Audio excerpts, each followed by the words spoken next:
Shalom, family. Shalom, shalom. Welcome to H2HDI. I am your host of Intune with the Triune.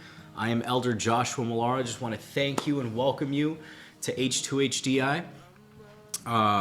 Just want to say if this is your first time watching or if you're subscribed to H2HDI for the first time, I want to welcome you and thank you for subscribing. Continue to like, share, comment, and go to our archives to actually see some of the previous Sabbath messages that we have on a in our archives or in our playlists. I know the whole world of YouTube calls it playlists, but we call it here archives because when we become the Word made flesh, then we actually archive what was spoken for us to research in that time. It's funny how as we continue researching, and researching more, we can be led into studying a lot and then learning a lot wrong. Or I forgot how Apostle said it when we were speaking about this. But what's amazing today is that if you pay attention to what's going on, you start seeing that all around the world is changing.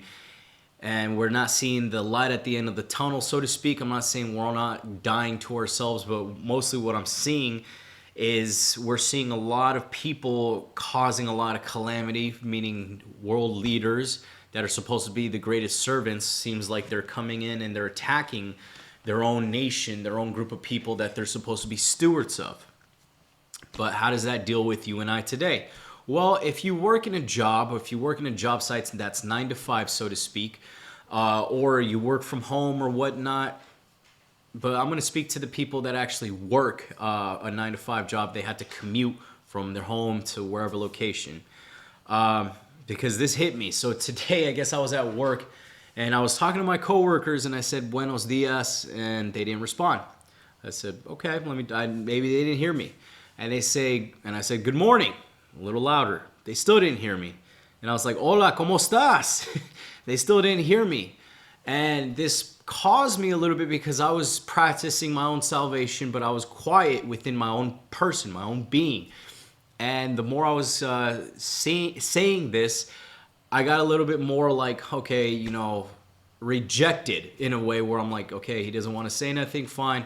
I'll just move one particular item he needs for work to another. But when I did that, it was a passive, aggressive, soulish thing that didn't even promote anything about the kingdom. I didn't figure out his phone was there and he was listening to music, and then I get cussed out by him. Did I act and cuss back at him and start court jesting and throwing dirt, throwing ashes? No, I just was like, okay. I went to the bathroom and I came back and I said, "Excuse me," to my coworker, "I'm sorry for doing that. It's not right of me." He's like, "It's okay." And then he cussed me out again. And I know he was joking, but I wanted to tell him in all, sincerity, I'm sorry. He accepted it in his way, but I said, all right, fine. But what's interesting was that in your own being, did you know you are a priest, a high priest unto Yahuah, a peculiar people, a set-apart nation that's called out for the sake of Yahuwah's name? I know I am, because there's no possible way I'm not going through the process, the trial of learning to become the light to the world, so to speak. So if you actually go with me to the book of Leviticus chapter 6, I want to turn there. But this is about you and I and about our garments. So this is about our character, the person who we are, the person who we are groomed to be in Him. Amen? And what's interesting today is that when we grow and mature more, then you're going to start seeing that you're going to mature and not coarse jest with your co-workers, but you're going to learn to mature more and be a seasoned person to actually bring the light of who Yahuwah is in you.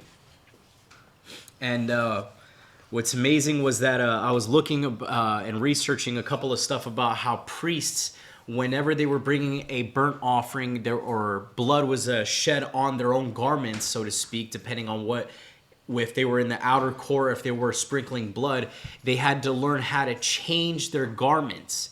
So they had to learn how to identify which garment to speak to the people. They had to learn which garment to use when they're creating sacrifices. And they had to learn how to change their garments again when they're ministering to the Father, Yahuwah, in the Holy of Holies.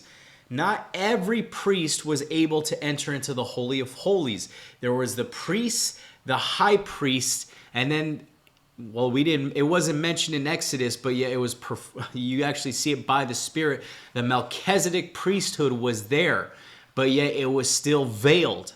It was first mentioned in the book of Genesis when Abraham went to go visit the high priest in Bethlehem, and he began to break bread with him, but yet the priest in that time had no beginning nor no end. So as you begin to see, that's the order of the Melchizedek order. It had no beginning nor end. Why? Because it was first caught up in eternity and then made manifest here in Genesis. But let's go continuing on.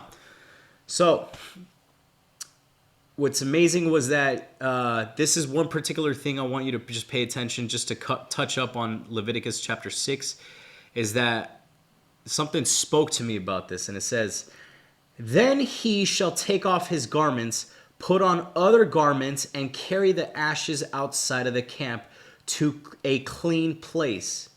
But this is talking about the law of burnt offering. And what really caught me was that it says you were to take the ashes outside of the camp. Now, if you have ashes, or if you had a barbecue, or you cook something, or you even have a chimney and you create some type of wood and it causes ashes, those ashes, if you're not careful, then can become dead works, and we throw it and we keep it in the house thinking, it's all right, we'll leave it for the next day. They did that in the tent. Listen to this in the next verse. "And the fire of the altar shall be kept burnt on it. It shall not be put out. The priest shall burn the wood on it every morning and lay burnt offerings in order on it. And he shall burn on it the fat of the peace offerings." So this is what I'm trying to show you. The ashes right there actually symbolizes, and this is to me personally, I'm speaking to everybody here about me. If you're not careful of how you're not changing your garments and you're offering up yourself to Yahuah holy, but yet you have blemishes, you have some like a dirt spot, and you're offering up yourself to Yahuah, and you begin to have those ashes, you begin to have a dirt spot, blemishes within your own makeup, you're not holy and acceptable to Yahuah. That's why if you read in the book of Romans chapter 12 verse 1, let's turn there. And this is what I want to illustrate to you, why we need to change our garments. Because if we don't change our garments, because check this out. This has happened to me before. One of my coworkers actually was talking to me, and they had a lot to speak about. They were saying, I have this, I got that, I got this, and they were venting to me. There's nothing wrong with the person venting, but if you're not careful with what you're listening to and you don't know how to filter it, then guess what's going to happen? You're going to receive that, put that upon you, and when you put that upon you, you feel that burden on you. And then you become a Beiros, and you feel that, like, why do I feel this weight? And Beiros is a Greek word for saying weight. If you're not careful to cleanse yourself, cleanse your garments, you're going to feel that weight on your coworker, and then they're going to put more weight on you and more weight on you. So you need the aid and power of the Ruach HaKodosh to help you, equip you, so you learn how to speak to that individual, how to encourage them when they are, because where they are and when they are. And I'm saying when they are is because in that time frame, they can be sad, they can be weary, they can be tired of doing well and not get the rightful, how should I put it, the rightful encouragement they need. But yet you have Yahuah, you personally have Yahuah to read the scriptures, and the Psalms and Proverbs uplift and edify you into the realm where you're in his shalom. So, Romans chapter 12, verse 1 and 2, and I wasn't going to turn there, but I just want to say what I'm illustrating. Romans chapter 12. And we all know this verse very well, I hope, because we usually read Romans. So let's go to verse 12, and it says, "I beseech you therefore, brethren, by the mercies of Yahuah, that you present your bodies a living sacrifice, holy, acceptable to Yahuah, which is your reasonable service." So you see right there, holy, acceptable, and reasonable service, your worthship.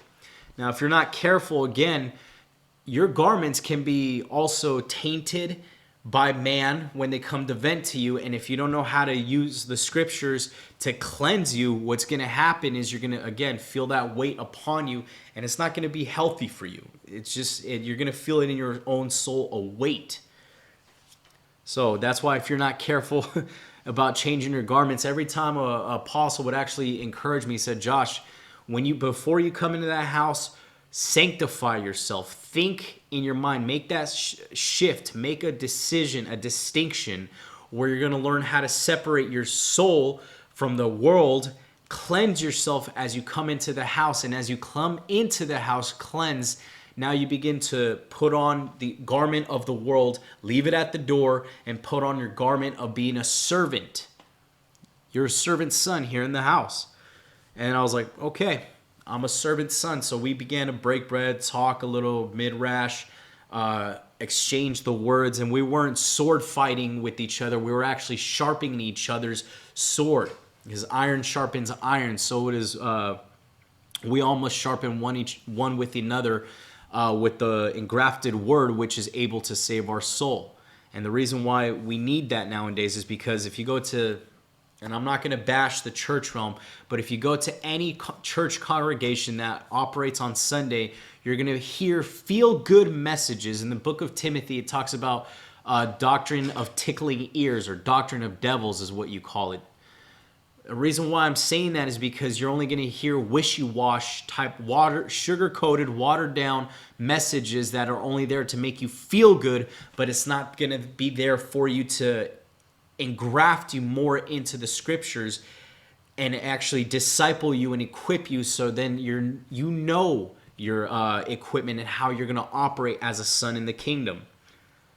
So continuing on, if you're not, and this is what something also Isha Virgie also said it. She said, if you're not careful, even when you cleanse yourself and you don't cleanse your garments, what can happen is you can lash out. You can think something, and you can cause yourself to procrastinate on something. So when you come out of your own place, you come out of your own being from a thought that came from your coworker or something, you're going to start procrastinating. You're going to start degressing from the realm of entering into from the outer court to the holy court. You're going to start going more into the suke, and it's going to cause you to come back down from the holy court down to the outer court. And what's going to happen there is then you're going to lash out, act soulishly.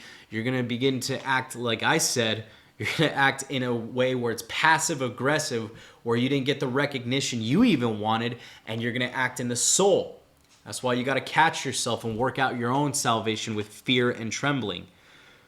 And then also, when you even don't even think about it, what'll happen? You'll even lash out and start cussing at your children.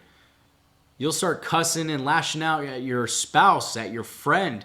It's like, what'd I do to deserve this? That's because you didn't cleanse your garment. You didn't come into a place of sanctification through the word, through the washing of the water of the word. And then I was reading, and this dawned on me. I was like reading, well, each and every priest had a role in who they were ministering to. Each and every high priest, there was Meklakah, Maklaketh. There were classes, courses, and allotments that high priests and in the Levitical priests I'm talking about, that they had to learn how to operate and who to minister to and what to minister to. And then I was continuing reading about how the Levitical priests, they actually had to continuously change their garments on a continuous basis, because if they ever got blood on them when they were offering up blood sacrifices, and they were going to enter into the holy court, from the holy court, sanctify themselves more, and then certain high priests needed to come in and sanctify and change their garments, so therefore they're worshiping and ministering to Yahuah. So we all got to change our garments from time to time, because if we don't, we start to begin to develop a stench within our own character, within our own makeup of who we are. Ezekiel chapter 42:14. So, and then I'm going to end it right here with this. It says, when the priest entered them, and this is the chamber for the priest, when the priest entered them, they shall not go out of the holy chamber into the outer court, but they shall leave their garments in which they minister, for they are holy. They shall put on the garments, then they shall approach that which is for the people. Remember what I said, meklakah, maklaketh? You have to sanctify yourself, change your garments, and know your times and your seasons personally when you're going to minister to the Father, when you're going to minister, and if you have a spouse and you have a family, when you're going to minister to your family, and then when you're going to minister to yourself. You have to learn those. Minister your garments to when, minister to the Father, minister to your family, and minister to yourself, the peoples.